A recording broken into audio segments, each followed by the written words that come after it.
శ్రీమాత్రే నమ. జై గురు దత్తాత్రేయ నమ. సెప్టెంబర్ 2వ తారీఖు నుంచి నవంబర్ 5వ తారీఖు మధ్యలో శుక్రగ్రహం తన స్వక్షేత్రం మరియు మూల త్రికోణ రాశి అయినటువంటి తులారాశిలోకి ప్రవేశించడం జరుగుతుంది. సుమారు 65 రోజుల పాటు, ఎక్కువ రోజుల పాటు సుదీర్ఘంగా తులారాశిలో సంచరించడం జరుగుతుంది. శుక్రుడు జాతకంలో గోచారంలో ఎంత బలంగా ఉంటే స్త్రీలకంత అనుకూలంగా, ఆకర్షణగా, ఆర్థికంగా అనుకూలంగా ఉంటుంది. ఎక్కువ శుభకార్యాలు జరుగుతూ ఉంటాయి. ఇది సినిమా పరిశ్రమ వారికి కూడా చాలా మంచి రోజులనే చెప్పచ్చు. అయితే ఇదే శుక్రుడు అక్టోబర్ 3వ తారీఖున, అంటే తులారాశిలో ఉంటూనే అక్టోబర్ 3వ తారీఖున వక్రగమనం పొందడం జరుగుతుంది. అది నవంబర్ 14 దాకా సుమారు 42 రోజుల పాటు ఈ వక్రగమనంలో ఈ శుక్రుడు మరింత బలవంతుడై ఉంటాడు. శుక్రుడు, గురువు మొదలగు శుభగ్రహాలు వక్రించినప్పుడు ఎక్కువ బలాన్ని కలిగి ఉంటాయి.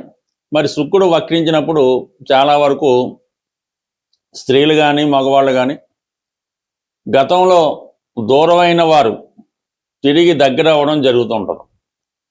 సరే, ప్రేమికులు ఉన్నారు, లేదంటే భార్యాభర్తలు ఉన్నారు, స్నేహితులు బాగా ఫ్రెండ్షిప్లో ఉన్నవాళ్ళు, ఏదో కారణాల వాళ్ళు విడిపోయి ఉన్నవాళ్ళు, దూరంగా ఉన్నవాళ్ళు మరి తిరిగి శుక్ర వక్రించినప్పుడు వారి జీవితంలో మళ్ళా తిరిగి కలుసుకోవడం, ఒక అండర్స్టాండింగ్ రావడం జరుగుతూ ఉంటుంది. సర్వసాధారణంగా ఎవరి జన్మజాతకంలో అయినా వాళ్ళు పుట్టినప్పుడు శుక్రగ్రహం వక్రించి ఉంటే వారి జీవితంలో అనుకున్న వివాహం జరగదు. ఎవరినో ప్రేమిస్తారు, సడన్గా ఆ ప్రేమ క్యాన్సిల్ అవుతుంది, అప్పుడు పెద్దలు కూర్చుని వివాహం జరుగుతూ ఉంటుంది. అలాగే జన్మజాతకంలో శుక్రుడు బలంగా ఉంటే, మగవారికి శుక్రుడు బలంగా వారి జాతకంలో ఉచ్చులో కానీ, తులలో కానీ, వృషభంలో కానీ బలవంతుడై ఉంటే వారికి వివాహం తర్వాత బాగా కలిసి రావడం జరుగుతూ ఉంటుంది. అలాగే వాళ్ళకి స్త్రీ సంతానం కలిగిన తర్వాత బాగా కలిసి రావడం జరుగుతూ ఉంటుంది. అంటే ఎవరికైనా జాతకంలో శుక్రుడు మంచి బలంగా ఉంటే వాళ్ళకి కంపల్సరీగా స్త్రీ సంతానం కలుగుతారు. స్త్రీ సంతానం కలిగిన తర్వాత వాళ్ళ జీవితంలో గొప్ప అదృష్టవంతులుగా మారడం జరుగుతూ ఉంటుంది. అదే స్త్రీల జాతకంలో శుక్రుడు ఎంత బలంగా ఉంటే వారి యొక్క ఆరోగ్యం బాగుంటుంది, ఆకర్షణగా ఉంటారు, సౌభాగ్యయోగం కలుగుతుంది, తొందరగా వివాహం జరుగుతూ ఉంటుంది. అదే శుక్రుడు కంబస్ట్ అయినా, నీచలో ఉన్న, పాపగ్రహాలతో కలిసి ఉన్న వారి యొక్క జీవితంలో అనేక ఎదురు దెబ్బలు, అనేక కష్టాలు ఎదుర్కొంటారు, జీవితంలో గుడ్ విల్ పోగొట్టుకుంటారు, అనేక రకాల విమర్శలకి లోనవడం జరుగుతుంటుంది. వ్యక్తిగతంగా వాళ్ళ జీవితం కూడా అనేక రకాలుగా మోసపోయి ఇబ్బంది పడడం జరుగుతూ ఉంటుంది. అయితే ప్రస్తుతం మనకి ఈ శుక్రగ్రహం 65 రోజుల పాటు తులారాశిలో సంచరించినప్పుడు మాలవ్య మహాపురుష యోగం అనే యోగం ఏర్పడుతూ ఉంటుంది. అది అందరికీ ఏర్పడదు, కొన్ని రాశుల వారికి ఈ యోగం ఏర్పడుతూ ఉంటుంది. మరి కొంతమందికి ఉచ్చక్షేత్రంలో ఉన్న ఫలితం కూడా రావడం జరుగుతుంటుంది. బట్ ఏంటి, ఏ విధంగా ఈ శుక్రుడు ఏ రాశి వారికి ఎటువంటి ఫలితం ఇవ్వబోతున్నాడు అన్నది మనం వివరంగా తెలుసుకునే ప్రయత్నం చేద్దాం. అలాగే శుక్రగ్రహానికి పరిహారం కూడా చేసుకుంటే శుక్రుడు ఏ స్థితిలో ఉన్నా వారి జీవితంలో అనుగ్రహం కలిగి మళ్ళా వారి యొక్క జీవితం చాలా లగ్జరీగా, ఆకర్షణగా, అందంగా ఉండే అవకాశం ఉంటుంది. కర్కాటక రాశి వారికి సెప్టెంబర్ 2వ తారీఖు నుంచి నవంబర్ 5 మధ్యలో శుక్రుడు తులారాశి ప్రవేశంతో ఈ రాశి వారికి 65 రోజుల పాటు మాలవ్య మహాపురుష యోగం అనే అద్భుతమైనటువంటి పంచమహాపురుష యోగం అంటే ఏర్పడడం జరిగింది. అంటే ఈ కర్కాటక రాశి వారి అదృష్టం చూడండి. ఆల్రెడీ కర్కాటక రాశి వారికి రాశి అందే గురువు ఉచ్చస్థితిలో ఉండగా ఏర్పడినటువంటి అంశ మహాపురుష యోగం. అంటే వాళ్ళలో ఉన్నటువంటి టాలెంట్కి తగిన గుర్తింపు ఉంటుంది. ధనం, ఐశ్వర్యం, సంపద, విజ్ఞానం, జ్ఞానం ఇవన్నీ ఈ యోగం వల్ల ఏర్పడుతూ ఉంటాయి. మరి ఇప్పుడు ఏర్పడినటువంటి మాలవ్య మహాపురుష యోగం, ఇది శుక్రుడు సంబంధించిన యోగం అవటం వల్ల శుక్రుని కారకత్వాలన్నీ జాతకుడికి అనుకూలంగా వస్తాయి. ప్రధానంగా భూ సంపద పెరుగుతుంది, సొంత గృహం ఆశ నెరవేరుతుంది. అంటే మనకి శుక్రుడు పరశురామ అవతారానికి ప్రతీకగా ఉండడం జరుగుతూ ఉంటుంది. అంటే పరశురాముడు మొత్తం ప్రపంచంలో ఉన్న భూమినంతా సంపాదించడం జరిగింది. అంటే రాజుల్ని ఓడించో ఇంకో రంగాను అతను మొత్తం భూమి సంపాదించడం. దాని తర్వాత చాలా ధైర్యవంతుడు, మహా గొప్ప వీరుడు మాట. అటువంటి వీరత్వ లక్షణాలు కలిగి ఉంటారు. సొంత ఈ భూమి ఏదో ఒక ఆస్తి సంపాదించుకునే ప్రయత్నం నెరవేరుతుంది. అలాగే ఎక్కువగా ఎవరైతే కర్కాటక రాశిలో ఎక్కువ సినిమా ఫీల్డ్లో హీరోలు హీరోయిన్స్ ఎక్కువగా కర్కాటక రాశిలో జన్మిస్తూ ఉంటారు. అటువంటి వారికి మరి ఈ యోగ ప్రభావం వల్ల ఆల్రెడీ ఫీల్డ్లో ఉన్న వాళ్ళకి గుర్తింపు వస్తుంది. కొత్త వారికి, ప్రధానంగా స్త్రీలకి మంచి అవకాశాలు రావడం జరుగుతూ ఉంటుంది. అలాగే మీరు ఏదైనా ఒక కొత్త వాహనాన్ని కొనుక్కోవడం, గృహాన్ని చాలా అందంగా అలంకరించడం, అలాగే శుక్రుడు కూడా భార్యకారకుడు అవటం వల్ల వివాహం కొరకు ఎదురు చూస్తున్నటువంటి వాళ్ళు ఎవరైనా ఉంటే వాళ్ళకి ఈ వివాహం జరిగే అవకాశం ఉంది. అంటే శుక్రుడు ఈ యోగ ప్రభావం ఎలా ఉంటుందంటే చతుర్థ భావంలో ఉన్నటువంటి ఫలితాలు విద్యని ఇస్తాడు, అలాగే వాహనాన్ని సంపదని ఇస్తాడు.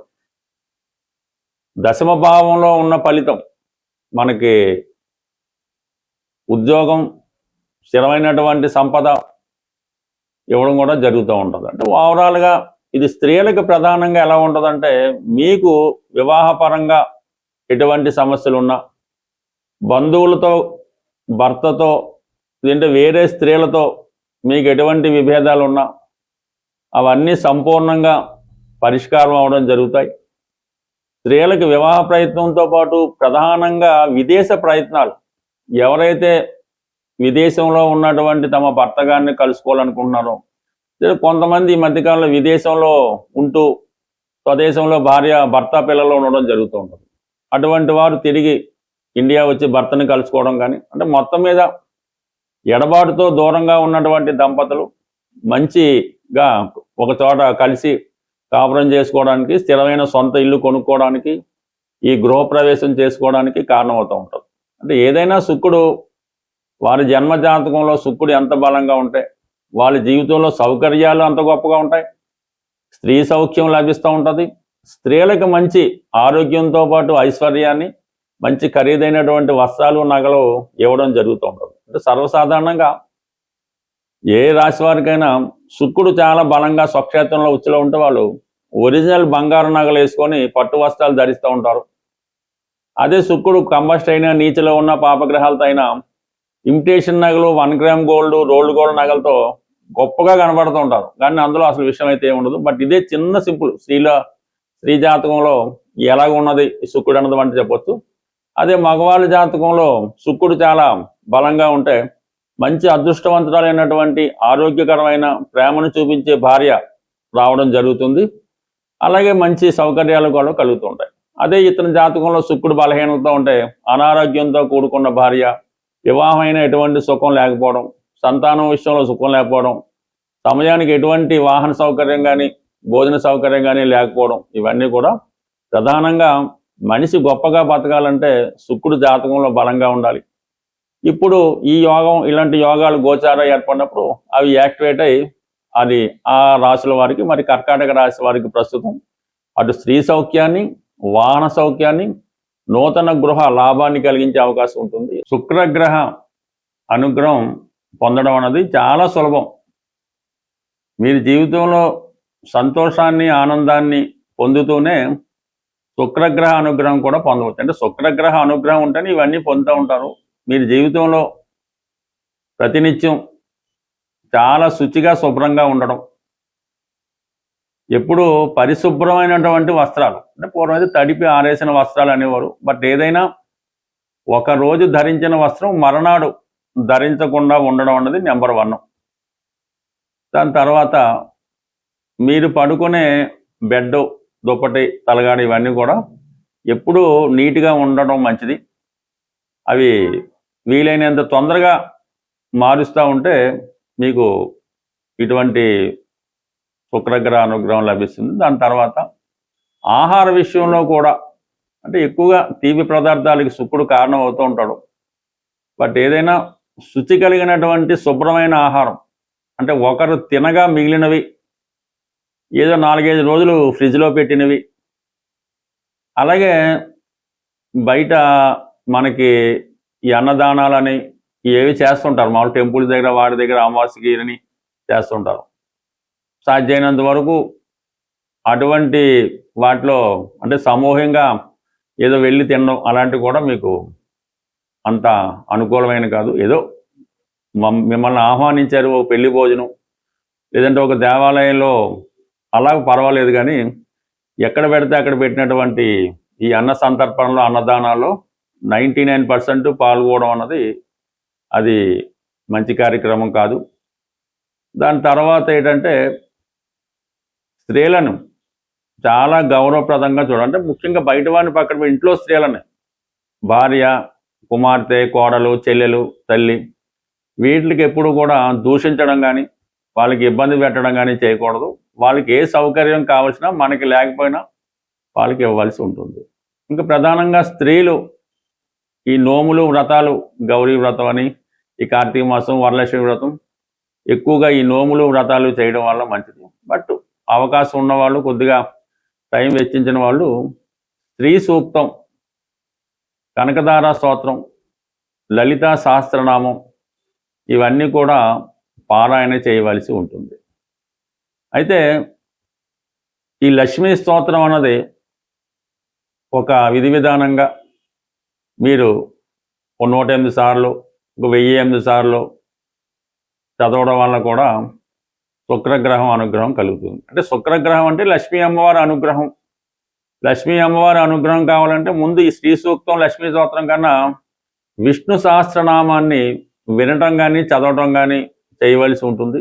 మరి ఈ కారణం వల్ల మీరు ఈ మార్గంలో ఉన్నవాళ్ళు ఈ విధంగా పారాయణల వల్ల, ధర్మ మార్గంలో ఉన్నవాళ్ళు ఇలాగా స్త్రీలను గౌరవించడం, అవసరమైన వాళ్ళకి కొంతవరకు ఈ వస్త్రాలు అంటే వివాహం జరుగుతున్నప్పుడు ఇలాంటి వాటికి ఆ పెళ్లి కూతురికి బహుమతిగా ఇవ్వడం, ఇది కూడా వివాహం కాని స్త్రీలు ఎవరైనా ఉంటే వాళ్ళ తల్లిదండ్రులు ఎవరైనా కొద్దిగా ఆర్థికంగా లేని వాళ్ళకి పెళ్లి జరుగుతున్నప్పుడు తాళిబొట్టు, పట్టుచీర, కొన్ని పసుపు కుంకాలు, గాజులు ఆ అమ్మాయికి బహుమతిగా ఇవ్వాల. వివాహం కాని వాళ్ళకి తొందరగా వివాహం జరిగే అవకాశం ఉంది. ఇక ప్రధానంగా జీవితంలో బాగా అబ్జర్వ్ చేయండి, శుక్రవారం రోజు ఎట్టి పరిస్థితుల్లో కూడా ధనాన్ని బయటికి పంపించకూడదు. అంటే ఏదైనా డబ్బులు ఇచ్చి కొనటం కానీ, రెంట్ చెల్లించడం కానీ, ఫీజులు కానీ, ఇంటి అద్దెలు కానీ ఏ విధంగా కూడా మీ దగ్గర మీ అకౌంట్లోంచి ₹1 కూడా, ఒక నయా పైసా కూడా బయటికి వెళ్లకుండా జాగ్రత్త పడవలసి ఉంటుంది. ఇందులో మనకి ఈ ఫోన్పేని, గూగుల్ పే కూడా వర్తించవు. ఏదైనా మీ అకౌంట్లో, మీ బీరువాలో, మీ జేబులో ఉన్న డబ్బు శుక్రవారం అంతా మీ దగ్గరే ఉండాలి. దానివల్ల కూడా మీకు 99% ఆర్థిక అభివృద్ధి కలిగి శుక్రగ్రహ అనుగ్రహం కలిగే అవకాశం ఉంటుంది. స్వస్తి.